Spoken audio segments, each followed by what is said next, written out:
Assalamualaikum. Syarat tumbuh bawang merah. Yang pertama adalah iklim. Bawang merah tidak tahan terhadap kekeringan karena memiliki sistem perakaran yang pendek dan membutuhkan cukup air selama pertumbuhan, serta pada proses pembentukan umbi. Tapi juga tidak tahan terhadap air hujan dan tempat-tempat yang selalu basah.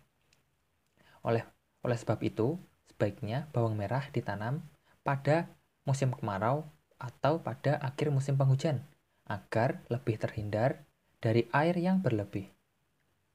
Daerah yang paling baik untuk budidaya bawang merah adalah daerah dengan iklim kering yang cerah dengan suhu udara panas, tempat yang terbuka, tidak berkabut, dan angin yang sepoi-sepoi.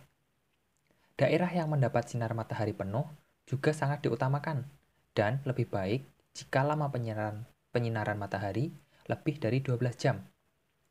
Daerah penanaman pada tempat-tempat yang terlindung atau terkena bayangan dapat menyebabkan pembentukan umbinya kurang baik serta ukurannya menjadi kecil. Yang kedua adalah suhu dan ketinggian tempat.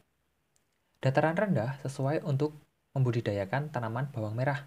Ketinggian tempat yang terbaik untuk tanaman bawang merah adalah kurang dari 800 meter di atas permukaan laut. Ketinggian tempat suatu daerah berkaitan erat dengan suhu udara. Semakin tinggi letak suatu daerah dari permukaan laut, maka suhu akan semakin rendah. Tanaman bawang merah menghendaki temperatur udara antara 25 hingga 32 derajat Celcius.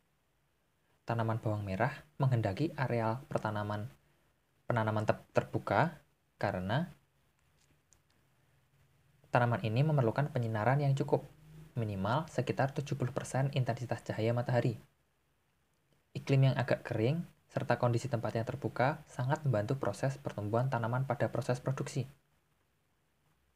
Yang ketiga adalah tanah. Tanaman bawang merah lebih baik pertumbuhannya pada tanah yang gembur, subur, dan mengandung banyak bahan-bahan organik.